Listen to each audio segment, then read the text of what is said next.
It's really painful. I went through a lot of stuff in my life, and no one knew. My brain is so messed up, and if you do buy my book, you'll understand why I'm saying this, that like immediately I was like, they're just doing it because you're disabled. Fans are in tears after Christina Applegate's latest confession about her life and her future.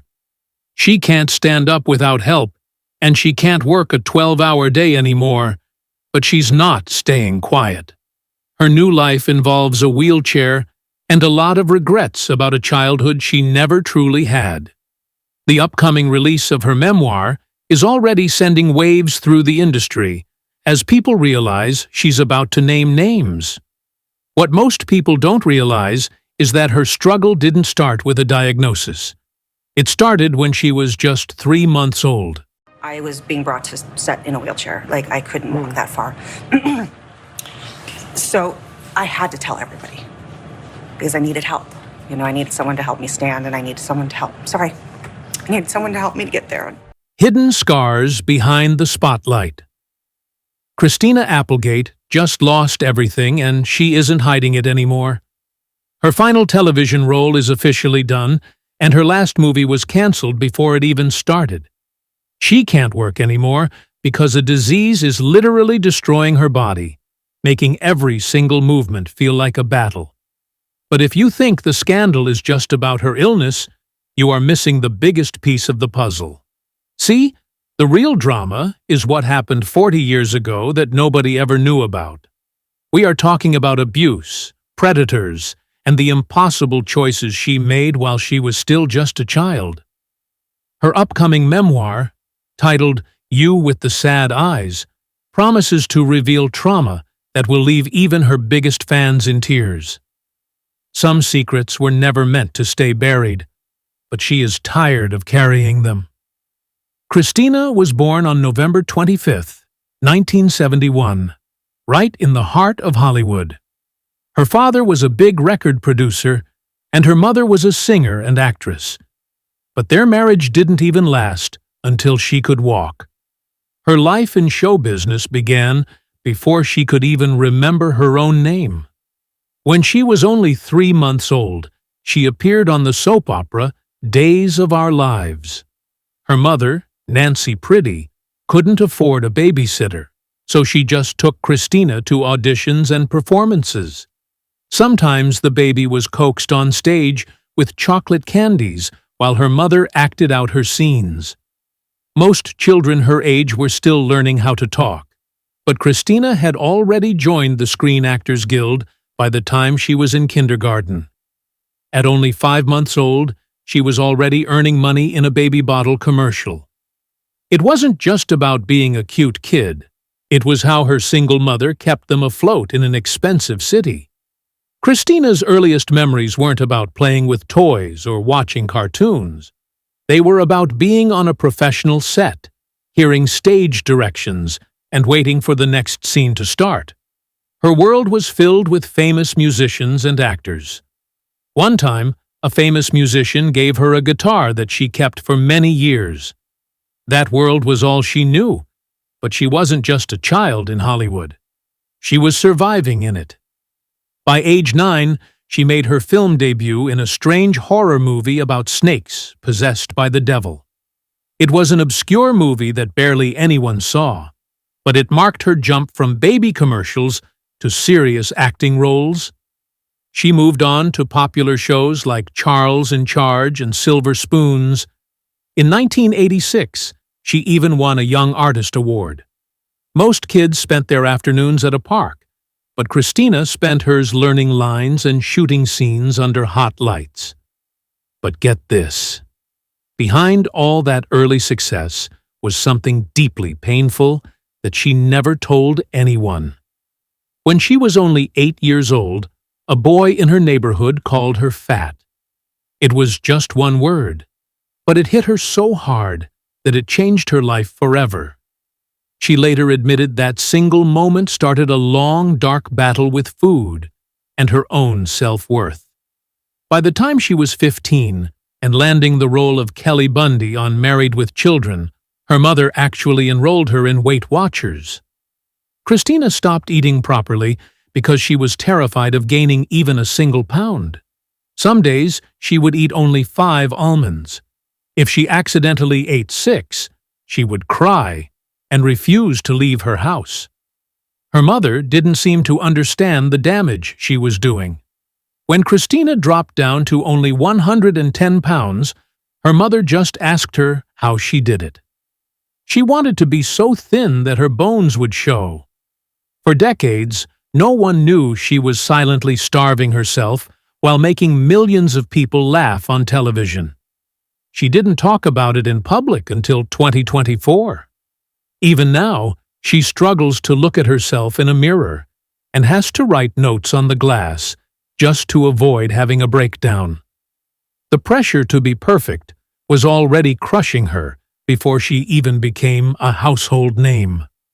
Dark origins of a Hollywood favorite. In 1987, Christina got the role that would change her life and make her a massive star. At just 15, she became Kelly Bundy, the blonde daughter in a bold new sitcom.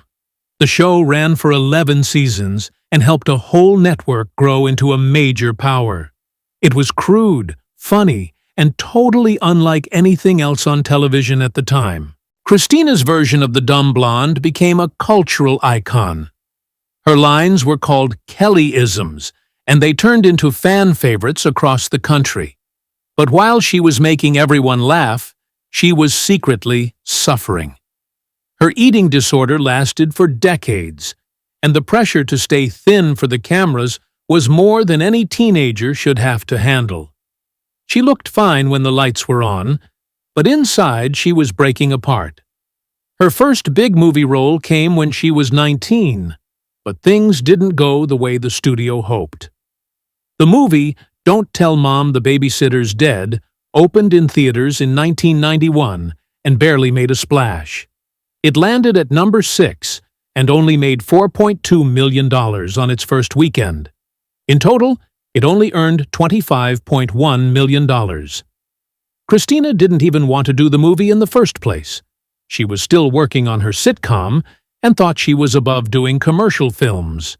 She later called herself a huge jerk for being so difficult on the set. But here's the catch. Despite the weak box office and the bad reviews, the film slowly found an audience on home video and cable. Over time, it became a cult favorite that people still quote today. Even when the critics didn't see her potential, the viewers at home connected with her. By 1998, her long-running show had ended, and she knew she had to make some bold moves. She was 26 years old and ready to prove she was more than just a sitcom character. She chose 2 movies that were completely different from each other. One was an action comedy with Mark Wahlberg, and the other was a spoof about the mafia. Neither one was a massive blockbuster, but that wasn't the point. She was breaking away from her old image and showing the industry she could handle adult parts. It was a smart shift, and it worked. In 2002, she took things even further with The Sweetest Thing. The chemistry between her and Cameron Diaz was so natural that people thought they had been best friends for their whole lives. Critics didn't like the movie very much, and some famous reviewers said it wasn't good at all. But they admitted that the way the actresses threw themselves into the roles was something to admire. The film was supposed to be a female version of other wild comedies with over-the-top humor. For Christina, it was a major turning point because audiences finally saw her as a romantic lead instead of just a sidekick. This led to even more offers and bigger roles in the spotlight. Then came the movie Anchorman in 2004. Christina played a television anchor named Veronica Corningstone. This was the role that gave her another iconic character, this time on the big screen. Working with a famous comedy team, she held her own in a movie that was mostly made up on the spot. Many of the funniest scenes weren't even in the script. Her timing and confidence showed everyone how far she had come as an actress. When the sequel came out 10 years later, fans welcomed her back immediately.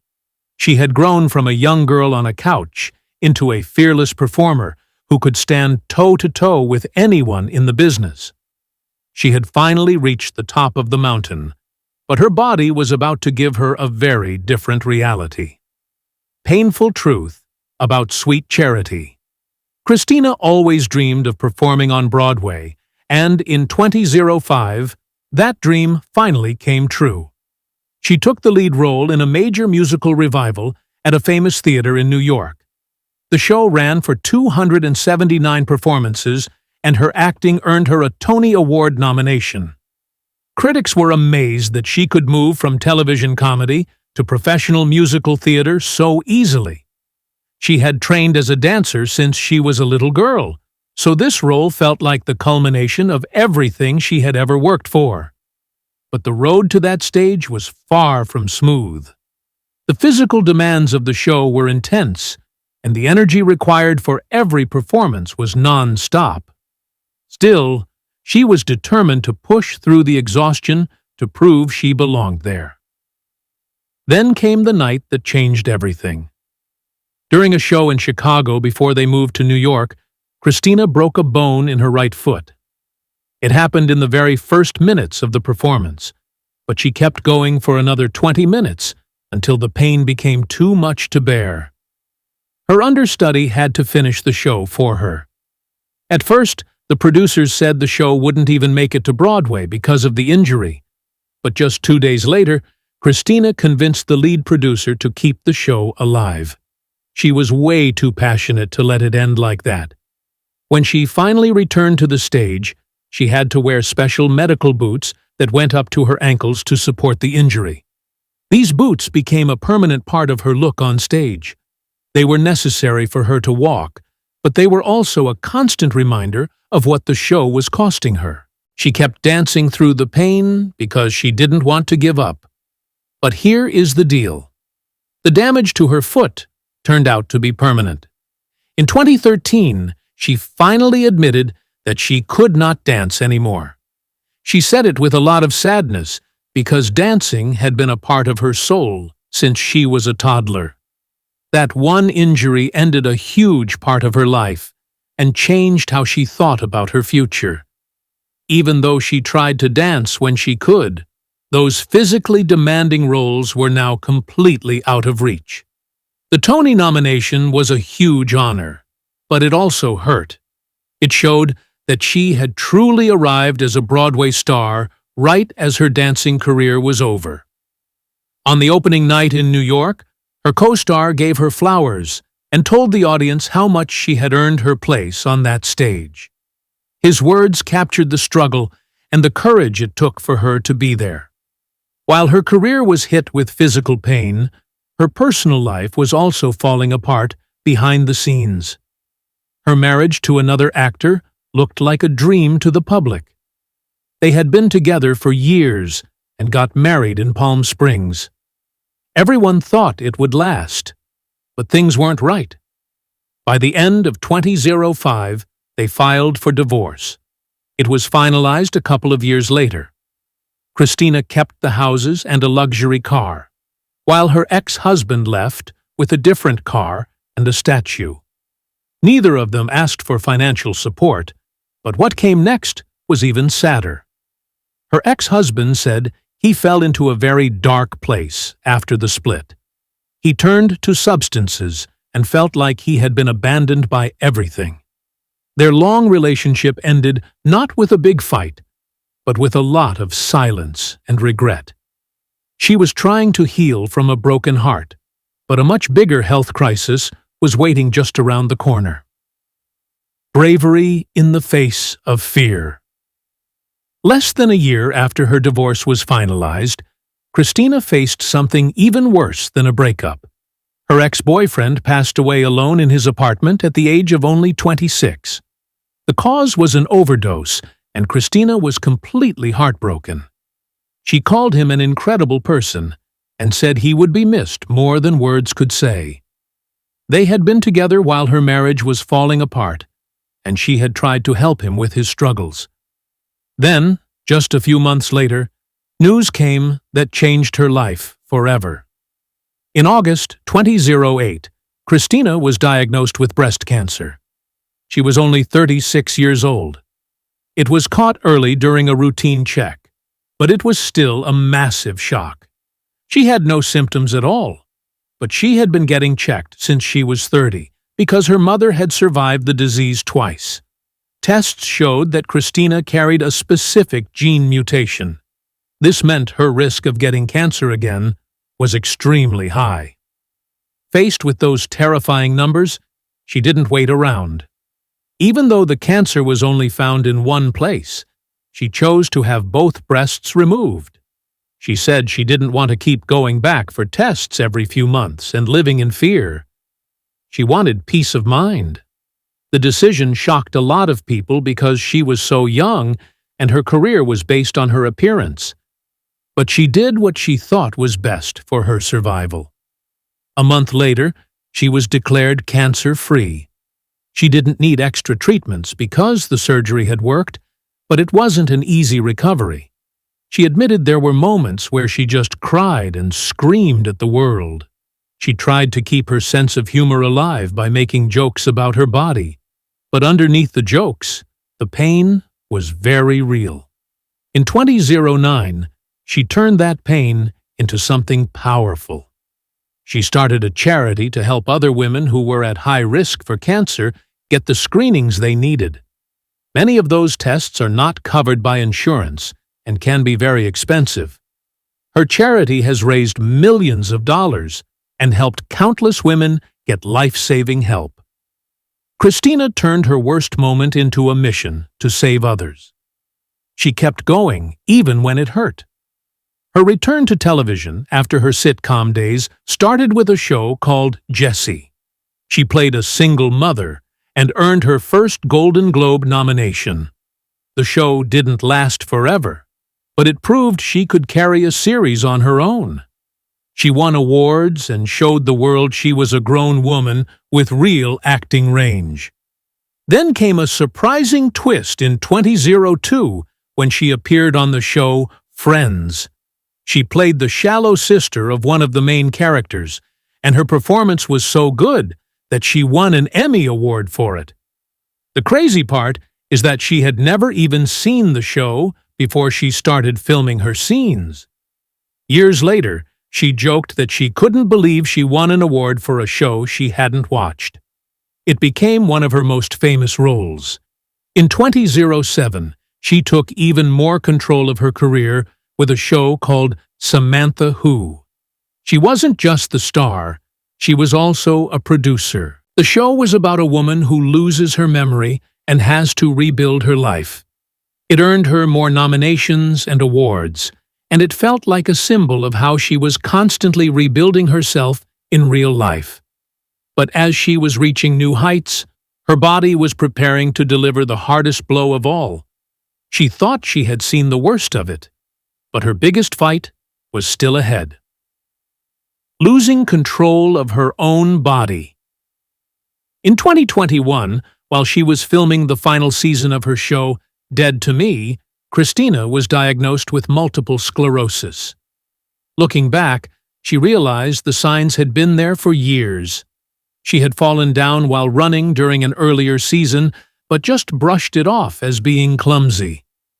As filming for the last season continued, her health went downhill very fast. She had to be brought to the set in a wheelchair because she couldn't walk long distances. Simple things like opening a door became impossible tasks. She finished the season, but it was the hardest thing she had ever done. She found out on a Monday after work that she had a disease she would have for the rest of her life. Her honesty about the situation shocked everyone. She admitted that she does not enjoy living anymore because of the constant pain and the loss of her independence. She described her life as living in hell. She gained 40 pounds because of her medications and the fact that she can't be active anymore. She now needs a cane to walk and is terrified of falling in the shower. Just holding a phone or opening a bottle can be overwhelming for her. Sometimes she just stays in bed all day because she can't face the struggle of moving. Her world has shrunk down to just her house, and she rarely leaves.